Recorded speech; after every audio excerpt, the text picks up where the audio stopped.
In Finlandia la premier uscente Sanna Marin spera in un Parlamento favorevole a un secondo mandato. Alle elezioni sarà lotta serrata con la destra. Papa Francesco, nella Domenica delle Palme, esorta ad aiutare l'umanità sofferente. Mentre il paese è ormai prossimo all'entrata nella NATO, in Finlandia la competizione per le elezioni parlamentari si fa serrata. I socialdemocratici della prima ministra uscente, Sanna Marin, cercano un secondo mandato al governo del paese. Sarà un testa a testa con i liberal-conservatori di Petteri Orpo e i populisti di destra guidati da Riikka Purra. Kaikki on mahdollista. Tai sanotaan, että kenestä tulee suurin. Hyvä, että paljon ihmisiä on käynyt jo ennakkoäänestämässä, niin ehkä nousee äänestysprosenttikin tänä vuonna.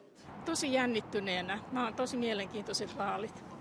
Gli ultimi sondaggi indicano che i tre partiti principali potrebbero arrivare a ottenere tutti una percentuale vicina al 20%, uno scenario che complicherebbe i colloqui per la formazione di una coalizione di governo.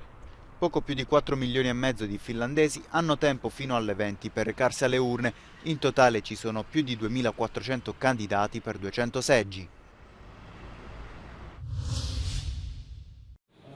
I montenegrini hanno votato domenica nel ballottaggio alle elezioni presidenziali programmato dopo che nessuno dei contendenti aveva ottenuto la maggioranza al primo turno di votazioni 2 settimane fa. Hanno diritto di voto più di 500.000 di persone, con una popolazione globale di 620.000 abitanti. Secondo gli osservatori, il presidente Milo Đukanović, che ha guidato il Montenegro verso l'indipendenza e l'adesione alla NATO, potrebbe essere sconfitto dall'economista Milatović, sostenuto dai partiti che hanno legami più stretti con la Serbia.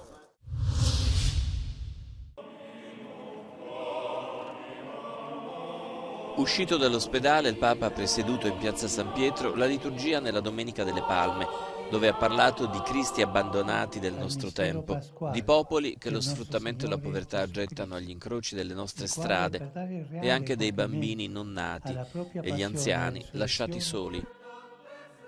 In piazza San Pietro c'erano circa 30.000 fedeli per la messa di Francesco, secondo quanto stimato dalla Gendarmeria Vaticana.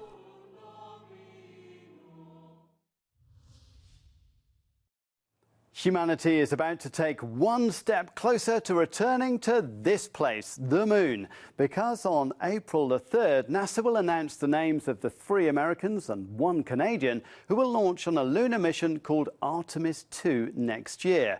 In 2024, they will fly around the moon and become the first humans to see this place up close in 50 years. They'll also be the first humans to fly in the new Orion spacecraft, which completed an uncrewed automatic mission last year. So let's talk you through the Artemis 2 mission these astronauts will undertake. Soon after launch on an SLS rocket from NASA's Kennedy Space Center in Florida, they'll go through a series of critical moments. Orion will jettison its boosters and other components, and the main engine will cut off and detach. And then comes the exciting part, what's called trans-lunar injection, when a key part of Orion, built in Europe, what's known as ESA's service module, will power Orion away from Earth orbit and towards the moon. At that point, the 4 crew will be allowed to take off their new orange custom-made Orion flight suits that they wear for launch and re-entry. They're waterproof, fireproof, and can keep the crew alive for 6 days if they suffer a loss of cabin pressure. But let's be honest, they're not as comfy as some sweatpants and a t-shirt on a long journey. And it is a relatively long trip. The 4 Artemis 2 astronauts will spend 9 days and 13 hours flying 370,000 kilometers to the moon. Once they're there, they'll ease into orbit around the moon for a period of 6 days and expect some awesome photos as they cruise over the lunar surface and look back at Earth. The 4 astronauts, whose names are about to be announced, won't actually touch any moon rocks or come down here, at least this time, but they have an important role in testing out the systems for the next step, which comes as early as 2025, when the Artemis 3 mission will see astronauts landing on the south pole of the moon, the area that NASA has chosen as the best spot to set up a permanent lunar base.